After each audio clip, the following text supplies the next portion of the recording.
Donc moi c'est Johanna, je suis à 8 mois de grossesse et j'ai 2 chiens, donc Aiko, un Shiba Inu qui a 4 ans et demi, et Yuna, un berger américain qui a 2 ans et demi maintenant. D'accord. Et du coup, je me posais la question, comment est-ce que je peux préparer mes chiens au mieux à l'arrivée d'un bébé?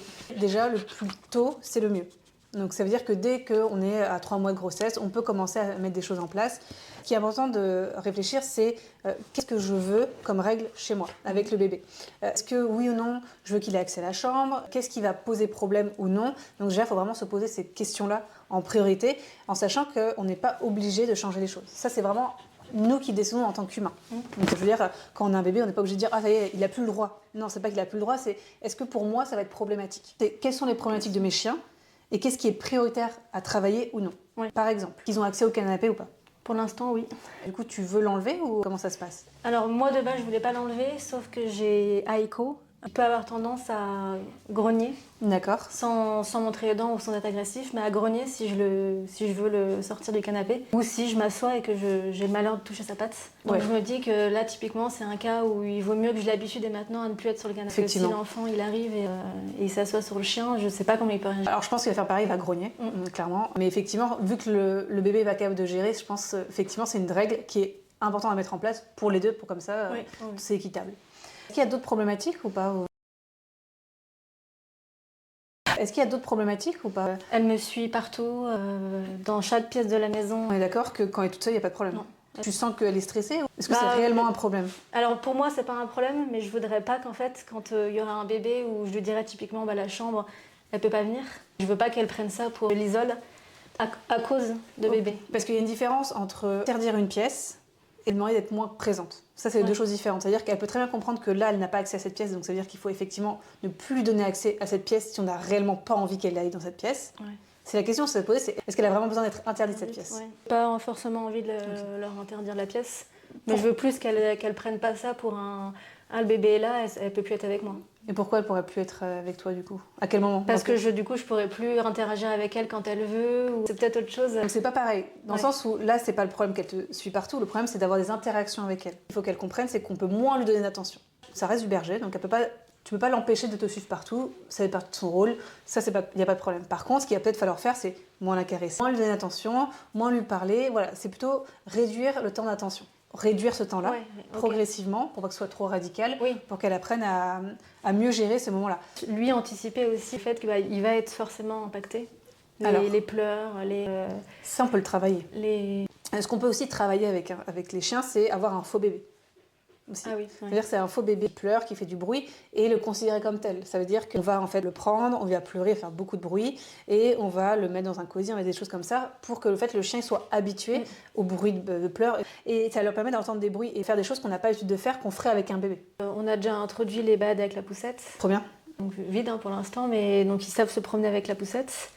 On leur a montré aussi tout ce qui est le transat, plein d'objets de bébé. Et je leur fais écouter de plus en plus des bruits. Et aussi, je pense que ce qui serait pas mal de leur apprendre tout ce qui est tapis d'éveil. Par exemple, le tapis d'éveil, c'est leur apprendre dès maintenant à ne pas aller dessus. Ça veut dire qu'on pose le tapis d'éveil, on va être à côté et on va dire non, on récompense, on va aller travailler avant qu'il y ait le bébé à ne pas aller sur le tapis d'éveil. Un truc aussi important, c'est de mettre des endroits safe. Et c'est pareil, c'est par exemple, imaginons que là, le chien, il est posé, il dort sur sa place. Si le bébé, il va vers lui, au chien de bouger, décaler, on va le pousser, etc. Pour qu'il comprenne que, en fait, au bout d'un moment, à force de répéter, l'enfant, il va finir par comprendre, mais ça compte, c'est répéter 30 millions de fois la même chose, comme quand je suis... Et pendant le séjour à la maternité, on se demandait quel moyen de garde choisir. Alors, ça dépend. Si on a de la famille, ils peuvent, en fait, venir garder les chiens. Si vous trouvez une pension aussi, c'est même mieux. Moi, souvent, ce que je recommande d'ailleurs, c'est quand vous rentrez de la maternité, c'est peut-être de ne pas les récupérer en même temps. Si vous avez la possibilité, c'est de les faire garder. Vous rentrez tranquillement, vous prenez vos habitudes. Et une fois que vous avez un peu vos habitudes, eux, ils arrivent. Et ensuite, on peut faire l'introduction avec le bébé. Ça, on va parler de l'introduction avec le bébé. Par contre, un truc qu'il faut quand même mettre en place, c'est que faut vraiment comprendre, c'est que vous n'allez plus avoir de temps. Vous allez être fatigué, plus de temps.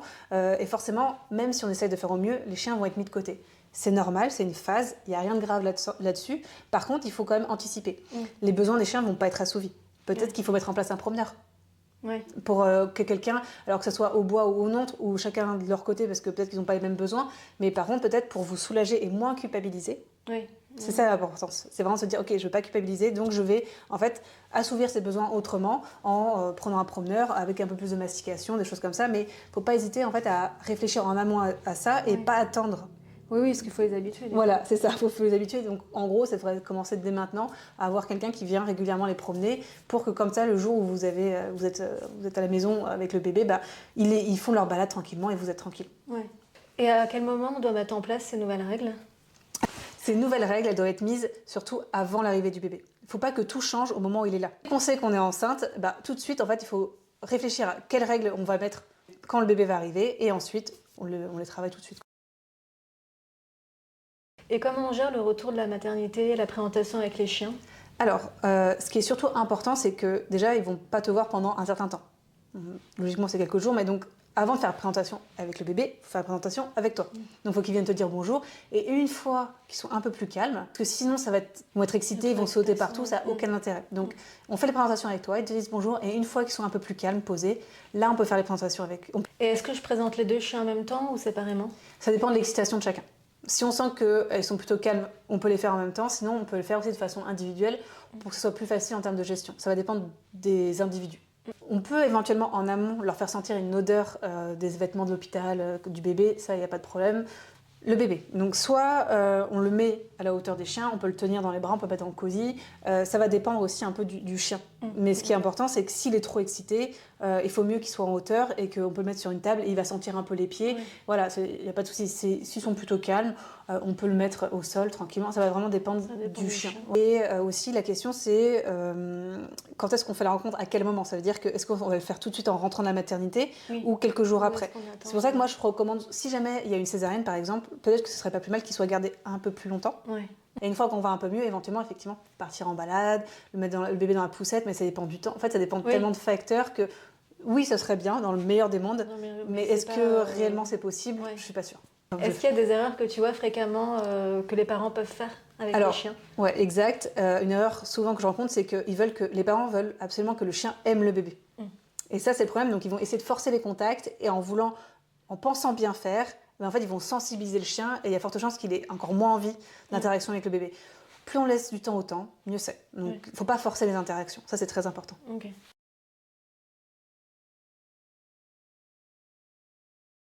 Et est-ce qu'un chien peut développer de la jalousie vis-à-vis du bébé ?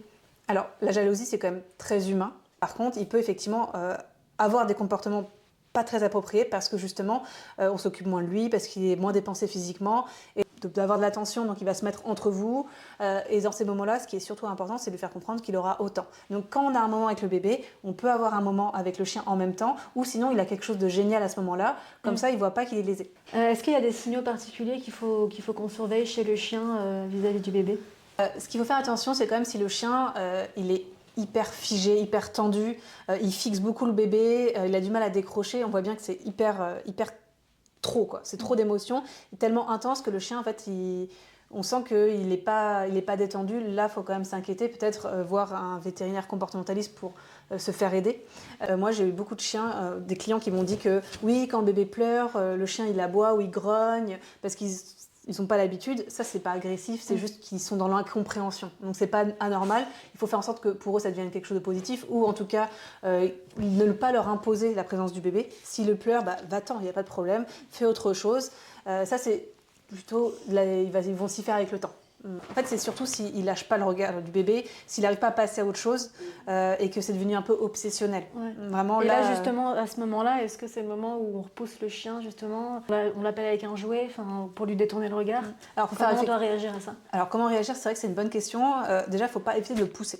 Clairement, parce que pousser, ça peut créer de l'excitation, ça peut créer encore plus de frustration. Et là, la frustration peut passer un peu dans l'agressivité ou en tout cas perte d'émotion.